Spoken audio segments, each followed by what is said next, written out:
बाब उम्रे का बाब हम पढ़ रहे हैं। हदीस नंबर है 863। अबू हुरैरा रज़ी अल्लाह अन्हु से रिवायत है, रसूलुल्लाह सल्लल्लाहु अलैहि वसल्लम ने फरमाया, एक उम्रा दूसरे उम्रे तक उन तमाम गुनाहों के लिए कफारा है जो दोनों उम्रों के दरमियान हो गए हों, और हज मबरूर का बदल अल्लाह ताला की जन्नत के सिवा कुछ नहीं। यानी आप सल्लल्लाहु अलैहि वसल्लम ने यहाँ पे हमें उम्रे की फजीलत बताई।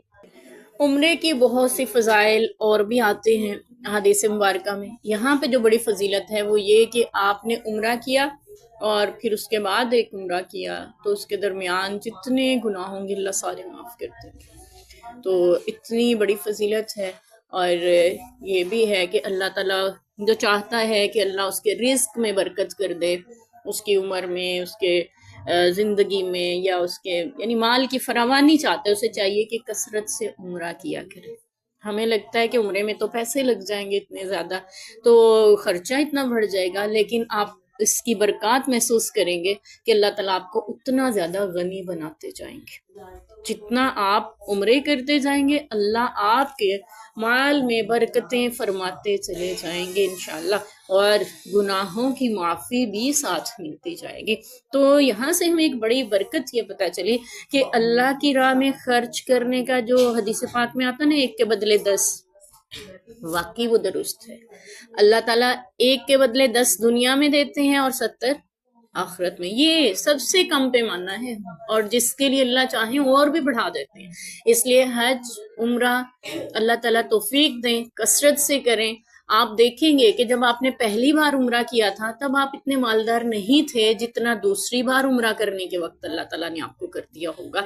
और उसके बाद जब आप अगला उम्रा करेंगे तो आपको लगेगा अल्लाह ने मुझे पहले से ज्यादा फरावानी से नवाजा। तो अल्लाह करे हमें ये सादतें बारहा जिंदगी में नसीब होती रहें। और इसी तरह कोई भी नेकी का अमल आप करें, अल्लाह की राह में खर्च करें। जब हम छोटे होते हैं थोड़ा थोड़ा से हमारे पास पैसे होते हैं ना, उतने से में आप खर्च करते हैं। फिर जब बड़े होते हैं आपके पास पैसे बढ़ते जाते हैं। ये एक के बदले 10 दुनिया में। 10 का मतलब सिर्फ यही नहीं होता कि आपको 10 रुपए ही मिलेंगे।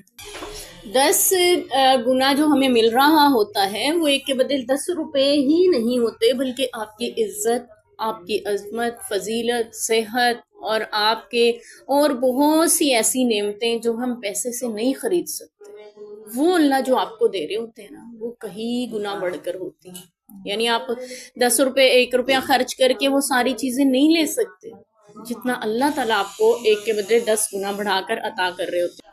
अल्लाह की राह में खर्च करने की फजीलतें हैं। वो खर्च उम्रे की सूरत में है, कुर्बानी की सूरत में है, हज की सूरत में है, ज़कात की सूरत में है, सदक़े की सूरत में है, या कोई भी ऐसी सूरत, जैसे आप इल्म हासिल कर रहे हैं उसमें आपके कितने अखराजात होते हैं, आप वहाँ पे खर्च करते हैं। आपके बच्चे पढ़ते हैं मदरसों में, वहाँ पे आप उन पे खर्च करते हैं। ये जितने भी आप खर्च करते हैं अल्लाह ताला इसको 10 गुना बढ़ाकर आपको अता करते हैं। ये मत समझिएगा कि आपने अल्लाह की राह पे खर्च किया तो कम पड़ गया रिस्क। अल्लाह के नबी का फरमान का मफहूम है कि उम्रा करोगे तो अंगर हो जाओगे, यानी मालदार होते जाओगे। तो अल्लाह ताला ये एक दुनियावी फायदा दे रहे हैं, और दूसरी फजीलत यहाँ पे ये अल्लाह ताला गुनाह माफ फरमाते जाएंगे। और हज मबरूर का अजर जन्नत के सिवा कुछ नहीं। जब हज कर लेते हैं हुज्जाज इकराम, वो एक दूसरे को दुआ दे रहे होते हैं, अल्लाह हमारे हज को, अल्लाह तुम्हारे हज को हज मबरूर बना दे। हज मबरूर क्या है? हज मबरूर के मुख्तलिफ मफहूम बयान किए जाते हैं। पहला मफहूम तो ये कि हज मबरूर से मुराद वो हज है जिसमें इंसान के गुनाह माफ हो गए। और दूसरा मफहूम ये बयान किया जाता है, हज मबरूर से मुराद वो हज है जिसमें कोई अमल भी अल्लाह की नाफरमानी का सरजद ना हुआ, यानी पूरा हज वैसे ही किया हो जैसे अल्लाह ताला ने हुक्म दिया है। यानी हज मबरूर का एक मफहूम ये है कि हज में आपको जो अल्लाह के यहाँ मकबूल ठहरा दे, कबूल हो जाए, वो हज मबरूर है। और दूसरा ये मतलब है आपने वो पूरा हज वैसे अदा किया है जैसे अल्लाह ने हुक्म दिया। उसमें यही आता है ना, वला फसूक वला जिदाल फला रफस। तो ना तो रफ्स होगी, ना फसूक होगा, ना जिदाल होगा। यानी एहराम की भी सारी पाबंदियों की आपने ख्याल रखा, और फिर साथ में बाकी जो अहकाम थे पूरा करने के वो भी सही तरह से अदा कर लिए, तो आपका हज हज मबरूर है। اور بعض یہ کہتے ہیں کہ کہیں نہ کہیں کوتاہی کمی کچھ نہ کچھ ہو تو جاتی ہی ہے۔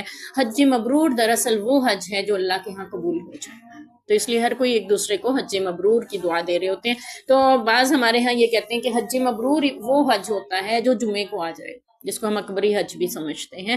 نبی پاک صلی اللہ علیہ وسلم نے چونکہ جب حج فرمایا تو وہ جمعے کا روز تھا، ٹھیک ہے۔ اور پھر یہ بھی ہے کہ جمعہ اور حج جمع ہو جائیں تو پھر جمعے کو چھوڑ دینے کا اختیار ہوتا ہے، تو پھر حج ادا کیا جائے گا۔ جس طرح عید اور جمعے میں ہے کہ عید اور جمعہ جمع ہو جائے تو آپ جمعے کو چھوڑ سکتے ہیں اور عید کو ادا کریں گے۔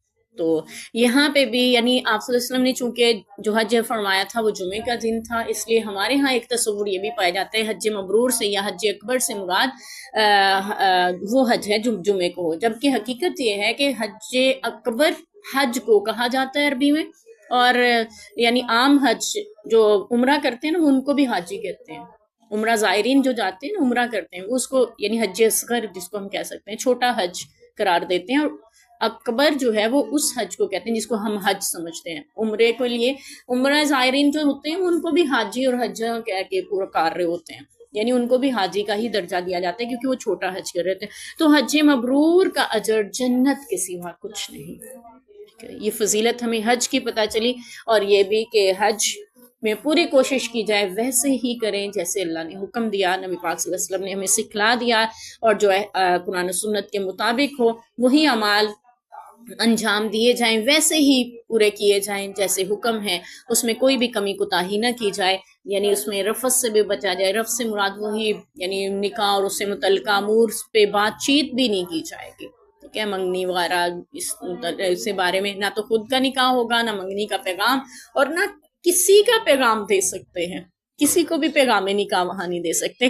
کسی اور کی منگنی ہو رہی ہے وہاں بھی آپ شرکت نہیں کر سکتے جب آپ حالت احرام میں ہیں۔ ایسا کیوں ہے؟ نہیں تو پھر لوگ پوری دنیا سے گئے ہوتے ہیں نا، وہ اسی کام میں لگ جائیں گے، ٹھیک ہے، رشتہ داریاں گانٹنا شروع ہو جائیں گے۔ تو اللہ تعالیٰ نے اور پھر شکار سے بھی منع اسی لیے کیا گیا ہے کہ پھر سارے لوگ شکار کھیلنا شروع ہو جائیں گے، وہاں پہ جنگلی حیوانات چونکہ پائی جا رہی ہوں گی، اور یعنی حیاتیات کا بھی اللہ نے خیال رکھا کہ جنگلی حیاتیات نہ ختم ہو جائیں، اور وہاں سے کوئی درخت بھی نہیں اکھیڑنا، ورنہ کھیڑ کے سارے خیمے گاڑ رہے ہوتے اور کچھ نہ کچھ بنا رہے ہوتے تو وہاں کی یعنی ماحولیات کو بھی خراب کر دیا ہوتا، اور جنگلی حیات کو بھی نقصان ہوتا، اور جو ہے یہ بھی ہوتا کہ انسان پھر انہی مشغولات میں لگ جاتا ہے۔ اس لیے اللہ نے دنیاوی سارے کام منع کر دیے کہ پوری یکسوئی سے تمہیں اللہ کی بندگی کرنی ہے، یہاں پہ پوری یکسوئی سے صرف اکیلے اللہ کی رضا مقصود مطلوب اور مد نظر ہو، اس کے ساتھ جو حج کیا جا رہا ہے وہ حج مبرور ہے، اور پھر اس کا بدلہ جنت کے سوا کچھ نہیں ہے، یعنی اللہ تعالیٰ اس پہ جنت واجب کر دیتے ہیں۔ اللہ تعالیٰ ہمیں حج مبرور کی سعادتیں بھی نصیب فرمائے، اللہ تعالیٰ ہمیں زندگی میں بارہا عمرہ کی سعادتیں بھی نصیب فرمائے، اور ایسا عمرہ جو ہمارے پچھلے سارے گناہوں کو معاف کر دے، اور ایسے حج جس کا بدلہ اللہ کے ہاں جنت کے سوا کچھ نہ ہو، وہ نصیب کرے ہر ایک کو، آمین۔